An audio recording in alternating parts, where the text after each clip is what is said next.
তৃণমূলের বেসুরো 20 থেকে বেড়ে কি তবে 22? কাকলি ঘোষ দস্তিদার তিনি বলছেন 20 বলেছিলাম, আসলে সংখ্যাটা 22। কি বলেছেন কাকলি ঘোষ দস্তিদার, শুনুন আগে। আমাদের কথাবার্তা তো যাদের সঙ্গে হয়েছিল, যারা যারা এই পশ্চিমবাংলার বর্তমান পরিস্থিতি গত 4-5 বছর বিশেষ করে যে জায়গায় গিয়েছিল তার বিরুদ্ধে যারা মত দিচ্ছিলেন তাদের সঙ্গে কথাবার্তা হয়েছিল, এবং তার মধ্যে আরও আছে, ধরে নিন আরও 2-1 আসবেন। আমি যেটা 20 বলেছিলাম সেটা আসলে 22, সুতরাং আমাদের অপেক্ষা করতে হবে। আপনি যে 2-3 জনের কথা বলছেন তারা কি আপনাদের সঙ্গে কন্ট্যাক্টে রয়েছে? তারা তাদের রোজকার কন্ট্যাক্টে রয়েছে। সবাই মিলে বসে যেটা সিদ্ধান্ত হবে, কেননা এখানে এখন কিন্তু আমরা সবাই রাজা, আমাদেরই রাজার রাজত্বে সবার একটা মতের প্রাধান্য দেওয়া হবে। ইংলিশে যেটা বলে যে it will be not by dictated, it will be by discussion and discarding. সবাই মিলে আলোচনা করে যেটা ঠিক হবে সেটাই হবে।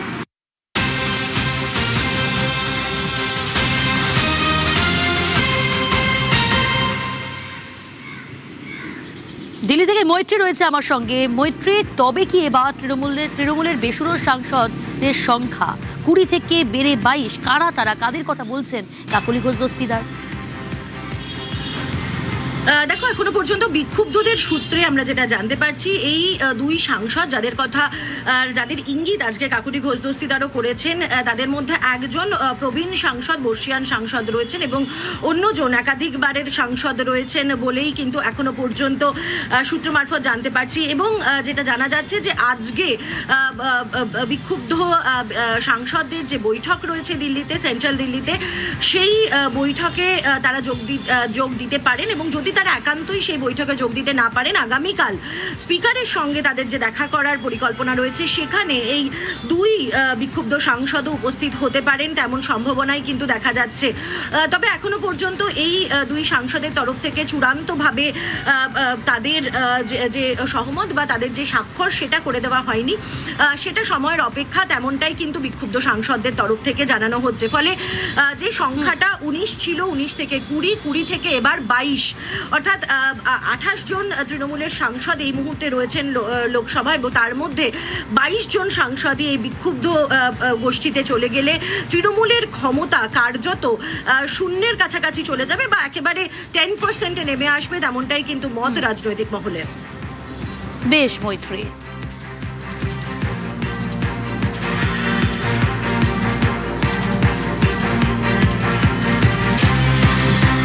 তৃণমূলে বেসুরো 20 থেকে বেড়ে কি তবে 22?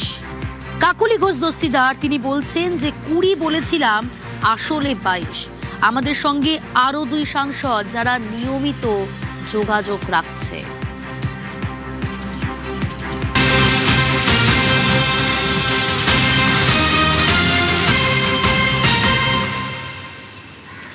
এদিকে আজ বেসুরোদের স্ট্র্যাটেজি বৈঠক, কৌশল বৈঠক। কোথায়? দিল্লিতে কাকলি ঘোষ দস্তিদারের বাড়িতে ডিনার। সেই ডিনারের আয়োজন করা হয়েছে, সেখানে উপস্থিত থাকতে পারেন সুদীপ বন্দ্যোপাধ্যায়। আর কারা কারা থাকবেন, বৈঠকে ঠিক কি আলোচনা হবে, কিভাবে ঘর গোছাচ্ছে তৃণমূলের বেসুরোরা, জানবো। আবির রয়েছে আমার সঙ্গে সরাসরি। আবির, তবে ইতিমধ্যেই তো একাধিক সাংসদ তারা দিল্লিতে রয়েছেন, এবং আজকে সকালবেলাও আমরা দেখছি যে কাকলি ঘোষ দস্তিদার, মালা রায়, সায়নী ঘোষ, জুন মালিয়া, দেব, শর্মিলা সরকার তারা দিল্লির উদ্দেশ্যে রওনা দিলেন। আজকে তাদের একটি বৈঠক হওয়ার কথা হয়েছে। বৈঠকটা কৌশলী বৈঠক এ কারণেই বলা হচ্ছে, তার কারণ একাধিক সাংসদ রয়েছেন যারা প্রথমবারের জন্য নির্বাচিত হয়ে গিয়েছেন, আবার একাধিক সাংসদ রয়েছে যারা 2009 সাল থেকে এখনো পর্যন্ত তৃণমূল কংগ্রেসের মধ্যে তারা রয়েছেন, তারা সাংসদ রয়েছেন। প্রত্যেকের যে জাতীয় স্তরের রাজনীতিতে প্রত্যেকের আলাদা আলাদা রকমের ভূমিকা রয়েছে, এবং সেই ভূমিকার প্রেক্ষিতে কে কোন দায়িত্ব পালন করবেন সেটা একটি দেখার বিষয় হবে। দ্বিতীয়ত হচ্ছে যে আলাদা ব্লক তৈরি হচ্ছে, সেই আলাদা ব্লকের কি কার্যকরী ভূমিকা, তারা ঠিক কিভাবে কাজ চালাবেন সেটিকেও দেখে নেওয়ার বিষয়। এবং যদি ফ্লোর টেস্ট হয়, যাতে সব প্রত্যেকেই সহমত পোষণ করেন, একসাথে যাতে থাকেন, তা নিয়েও আজকে কাকলি ঘোষ দস্তিদারদের বাড়িতে সাংসদদের এই কৌশলী বৈঠকে আলোচনা হওয়ার সম্ভাবনা। বেশ আবির। বেসুরোদের স্ট্র্যাটেজি বৈঠক, যে বৈঠক দিল্লিতে কাকলি ঘোষ দস্তিদারের বাড়িতে ডিনারের আয়োজন করা হয়েছে, সেখানেও যোগ দিতে পারেন সুদীপ বন্দ্যোপাধ্যায়।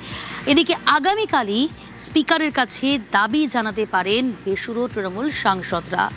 সংসদে আলাদা ব্লক চেয়ে আবেদন করতে পারেন তৃণমূলের 20 সাংসদ। আগেই তারা চিঠিতে সই করেছেন এই 20 জন সাংসদ। কিছুক্ষণ আগে যে কথা বললাম, কাকলি ঘোষ দস্তিদার তিনি বলছেন যে এই সংখ্যাটা বাড়তে পারে, অর্থাৎ হতে পারে কি 20 থেকে 22, কারণ তিনি বলছেন আরও 2 জন সাংসদ নিয়মিত যোগাযোগ রাখছে।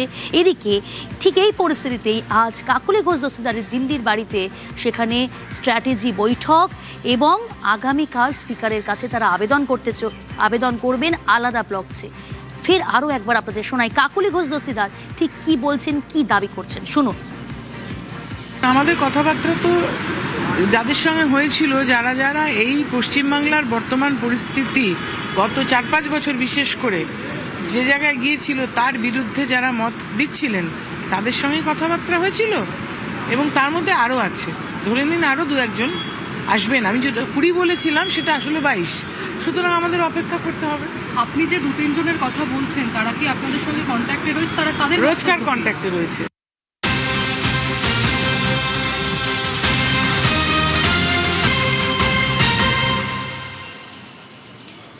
বেশ কয়েকদিন ধরে জল্পনা চলছিল সুদীপ বন্দ্যোপাধ্যায়ের কি ভূমিকা, কি পদক্ষেপ, কিন্তু গতকালই সেই জল্পনার অবসান ঘটে গেছে। কখন?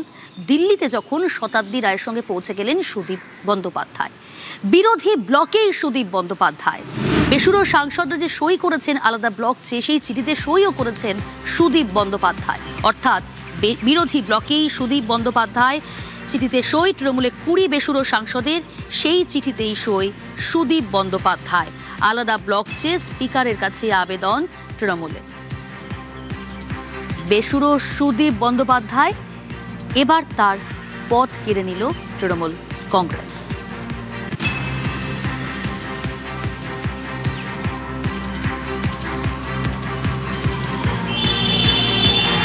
नॉर्थ कोलकाता का रिस्पॉन्सिबिलिटी पार्टी वर्किंग कमेटी हमको अभी प्रेसिडेंट पोस्ट में काम करने के लिए बोला है।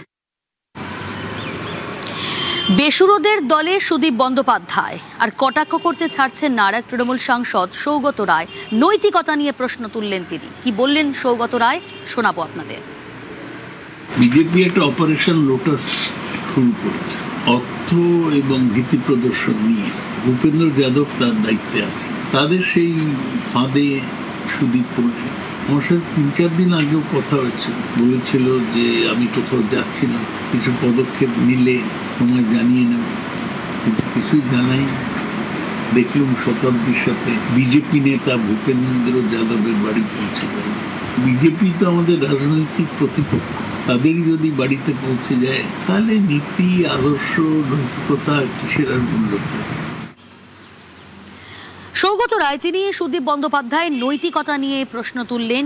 তিনি একথাও বললেন যে 2 দিন আগে বলেছেন যে তিনি দল ছাড়বেন না, মমতা বন্দ্যোপাধ্যায়ের সঙ্গ ছাড়বেন না, কিন্তু তিনি ছেড়ে অপারেশন লোটাসে ফাঁদে পা দিলেন, বললেন তৃণমূল সাংসদ সৌগত রায়।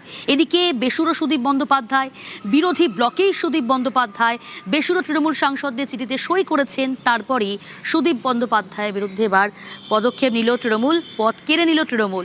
উত্তর কলকাতার তৃণমূল সভাপতি ছিলেন সুদীপ বন্দ্যোপাধ্যায়, বেসুরো হওয়ায় সুদীপ বন্দ্যোপাধ্যায় পদ কাড়ল তৃণমূল। উত্তর কলকাতার সভাপতি হলেন কুণাল ঘোষ।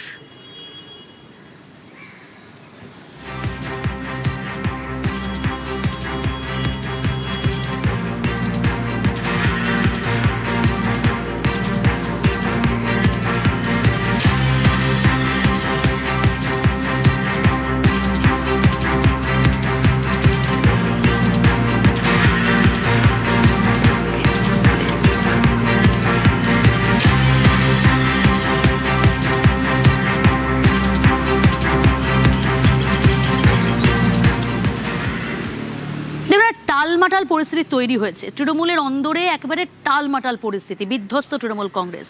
তৃণমূলের সর্বনাশ, পদ্মের পৌষ মাস। কিন্তু কেন বলছি?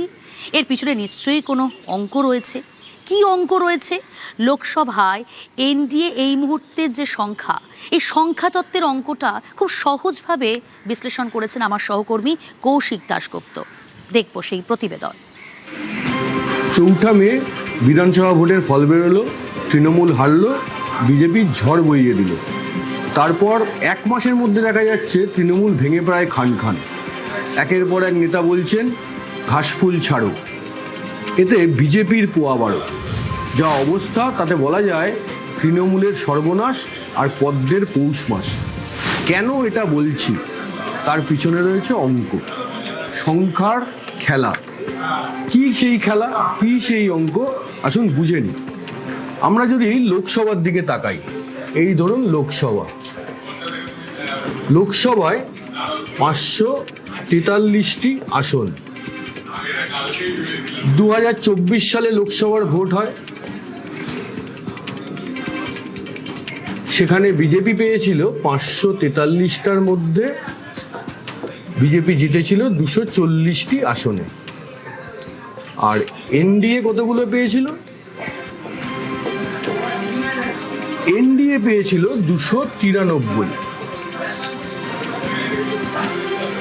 এই অবধি তো আমরা জানি, এটা 2024 সালেই আমরা জানি। এখন কি হলো?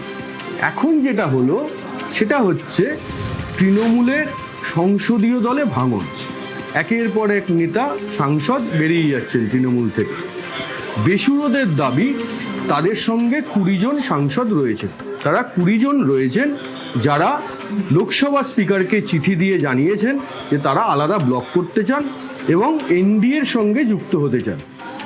আমরা যদি এই 20 জনকে ধরে সংখ্যাটা ধরে এগোই, তাহলে কি দাঁড়াচ্ছে? এই 20 জন তৃণমূলের সাংসদ যদি এনডিএতে যোগ দেন, তাহলে সংখ্যাটা দাঁড়াচ্ছে 293। এনডিএর সংখ্যা অনেকটা বেড়ে যাচ্ছে। 293 ছিল, 293 থেকে টিএমসির 20, টিএমসির 20 হলে 313তে পৌঁছে যাচ্ছে। এনডিএ পৌঁছে যাচ্ছে 313তে, অর্থাৎ 20 জন সাংসদ এনডিএর বেড়ে গেল। এতে কি সুবিধা এনডিএর? এইখানটায় এবার আমরা আসবো। এনডিএর সুবিধা কি? গত এপ্রিল মাসে সংসদের বিশেষ অধিবেশন ডেকে মোদী সরকার একটি বিল পাশ করার চেষ্টা করেছিলেন। সেই চেষ্টাটা কি ছিল? কোন বিল? সেটা হচ্ছে আসন পুনর্বিন্যাস সংক্রান্ত বিল। এই বিলটা যদি পাশ করতে হয়, সংবিধান সংশোধন করতে হবে, অর্থাৎ সংবিধান সংশোধনী বিল। সংবিধান সংশোধন করতে হলে লোকসভা এবং রাজ্যসভা দুই জায়গাতেই 2/3 মেজরিটি দরকার, অর্থাৎ 2/3 সাংসদের সমর্থন দরকার। কিন্তু ভোটাভুটিতে দেখা গেছিল এনডিএর পক্ষে ভোট পড়েছিল, এনডিএ পেয়েছিল 298টি ভোট। অর্থাৎ যে বিলটা পাশ করার জন্য চেষ্টা করেছিল মোদী সরকার, তাতে এনডিএ পেয়েছিল, ভোট পেয়েছিল 298। এনডিএর আসন সংখ্যা ছিল 293, কিন্তু ভোটাভুটিতে এনডিএ আরো 5 জনের সমর্থন জোগাড় করেছিল, তাতে হয়েছিল এনডিএ 298। এর সঙ্গে যদি 20 জন তৃণমূল সাংসদ যুক্ত হন, তাহলে এই সংখ্যাটা গিয়ে দাঁড়াচ্ছে 318। তার মানে বিজেপির এনডিএর শক্তিটা আরেকটু বাড়লো। এর ফলে কি হতে পারে? এনডিএর কি লাভ? এখানে একটা জিনিস মাথায় রাখতে হবে, এর মধ্যে আরেকটা ঘটনা ঘটেছে। পশ্চিমবঙ্গের পাশাপাশি তামিলনাড়ুতেও ভোট ছিল, সেখানে টিভিকে জিতেছে। টিভিকে জেতার পর তামিলনাড়ুতে কিন্তু ভোটে লড়েছিল কংগ্রেস এবং ডিএমকে একসঙ্গে। ভোটে হারার পর ডিএমকের হাত ছেড়ে কংগ্রেস টিভিকে সমর্থন করে। ডিএমকে এতে মনে করেছে কংগ্রেস তাদের পিছনে ছুরি মেরেছে। ডিএমকে কংগ্রেসের সঙ্গে কংগ্রেসের হাত তারা ধরতে রাজি নয়। ফলে এই ডিএমকে সাংসদরা, লোকসভার সাংসদরা বিভিন্ন ইস্যুতে এনডিএকে সমর্থন করবেন বলে ঠিক করেছে। তাহলে এখন দেখতে হবে ডিএমকে লোকসভায় সাংসদ কত? ডিএমকে লোকসভায় সাংসদ হচ্ছে 22 জন। তাহলে 318 এখন এনডিএর কাছে আছে। এনডিএর কাছে যদি তৃণমূলের 20 জন এনডিএতে যুক্ত হয়ে যান, তাহলে 318। তার সঙ্গে যদি 22 জন যুক্ত হন, তাহলে সংখ্যাটা কত দাঁড়াবে? এই 22 কারা? এই 22 হচ্ছে ডিএমকে এর 22 জন যুক্ত হলে হচ্ছে 22 আর 18 মানে 340 জন সাংসদ হয়ে যাচ্ছে। অর্থাৎ এনডিএর সাংসদ সংখ্যা দাঁড়ালো 340 হওয়ার অর্থ কি? 340 মানে এনডিএ 2/3 অনেক কাছাকাছি চলে গেল। লোকসভায় আমরা জানি 543টি আসন, এই 543-এর 2/3 543-এর 2/3 করলে সেটা দাঁড়ায় হচ্ছে 362। অর্থাৎ লোকসভায় যদি সংবিধান সংশোধনী বিল পাশ করাতে হয় তাহলে এইটা হচ্ছে ম্যাজিক ফিগার, এই নাম্বার এতজন সাংসদের সমর্থন লাগবে 362। কিন্তু এখন লোকসভায় কি অবস্থা? এখন লোকসভায় 3টি আসন ফাঁকা, যার মধ্যে একজন হচ্ছেন আমাদের এখানকার বসিরহাটের সাংসদ, মারা গেছিলেন তৃণমূলের। এইরকম ভাবে 3টি রাজ্যের 3টি আসন ফাঁকা রয়েছে, একটা হচ্ছে মেঘালয়ের, একটা হচ্ছে ওয়েস্ট বেঙ্গল, আর একটা হচ্ছে আসাম। এই 3টি রাজ্যের 3 জন সাংসদ এখন লোকসভায় নেই, ফলে এখন লোকসভার আসন সংখ্যা হচ্ছে 540। এই 540-এর তাহলে 2/3 কত? 540-এর 2/3 হচ্ছে 360, মানে যেটা ছিল 362 সেই ম্যাজিক ফিগারটা এখন দাঁড়িয়েছে 360-এ। তাহলে লোকসভায় যদি সংবিধান সংশোধনী বিল পাশ করাতে হয় তাহলে এনডিএ কে 360-এ পৌঁছাতে হবে। এনডিএর ভোটের পর কত ছিল 2024 সালে? 293। সেখান থেকে অঙ্কের খেলায় এখন এনডিএ পৌঁছে যেতে পারে 340-এ। তৃণমূল এবং ডিএমকের যা পরিস্থিতি তাতে এনডিএ পৌঁছে যেতে পারে 340-এ, দরকার 360। অর্থাৎ 360-এর ম্যাজিক ফিগারের অত্যন্ত কাছে পৌঁছে যেতে পারে এনডিএ। এটা এনডিএর কাছে বিরাট একটা বিষয়, কারণ লোকসভায় যদি তাদের যে কোনোভাবে সংবিধান সংশোধনী বিল পাশ করাতে হয় তাহলে তাদের 360-এ পৌঁছাতে হবে। আগে তারা আটকে যাচ্ছিল 293, এবার পেয়েছিল 298 ভোটাভুটিতে। কোথায় 298 আর কোথায় 340, মানে 42টা সিট, 42খানা সিট এনডিএ প্রায় গেইন করতে পারে এখন যা পরিস্থিতি। ফলে তাদের পক্ষে অনেকেই মনে করছেন আর যদি হাতে গোনা 20-25 জন সাংসদের সমর্থন আদায় করতে পারে তাহলে লোকসভায় তারা অনায়াসে সংবিধান সংশোধনী বিল পাশ করে ফেলতে পারে। বিল পাশ করতে 2/3 সমর্থন পেতেই সাংসদ ভাঙানোর খেলা, তোপ দাগলেন কল্যাণ বন্দ্যোপাধ্যায়। কিছুদিন আগে একটা কনস্টিটিউশন বিল ফেল করে গেছে জানেন, ডিলিমিটেশন 2/3 পাইনি বলে। ওদের একটাই এজেন্ডা যে এই বিলগুলোকে কোনো রকম পাস করতে হবে, যার জন্য সবাইকে কিনে নিচ্ছে, 2/3 করে নিতে যাচ্ছে। কিন্তু 2/3 তো সারা ভারতবর্ষের মানুষ ম্যান্ডেট দেয়নি, তাহলে গণতন্ত্রকে বিপন্ন করার চেষ্টা করা হচ্ছে, সেই তার বিরুদ্ধে আজকে লড়াই। অনেকেই চলে যাচ্ছে, তাদের টেম্পোরারি কিছু 2 বছর 1.5 বছর 2 বছরের অস্তিত্ব থাকবে। যারাই চলে যাচ্ছে আমাদের দল থেকে তাদের বিজেপি একটাকেও নেবে না, এবং এরা 2 বছর পর একটাও জিতে আসবে। 2 বছরের জন্য ভোগ করে নিক, বাংলার মানুষ বলে দেবে কারা আসল জেনুইন পলিটিশিয়ান এবং কারা গদ্দার পলিটিশিয়ান, কারা লোভী পলিটিশিয়ান, সেই কথা বলে দেবে। ক্ষমতায় থাকাকালীন কি করেছিল তৃণমূল কংগ্রেস, ফল ভুগতেই হবে, পাল্টা তোপ দাগলেন শঙ্কর ঘোষ। মানুষের প্রত্যাশা পূরণ করতে কাজ করতে দিন। বিজেপির কাজ বুঝবে, তৃণমূলের নেতারা তৃণমূলের কাজ বুঝবে। ওনারা 2011 সালের পরে যে রুচির রাজনীতি এখানে তৈরি করেছিল, এবার তো তারও ফল ভুগতে হবে। কল্যাণবাবুরা এই সময়কালে কি করেছিলেন? নিজেরা সঠিক থাকলে আয়ু দীর্ঘস্থায়ী হয় রাজনৈতিক দলের এবং সরকারের, বেঠিক থাকলে 1 মাসের মধ্যে মানে ক্ষমতার থেকে চলে গেলে পার্টি হুড়মুড়িয়ে ভেঙে পড়ে।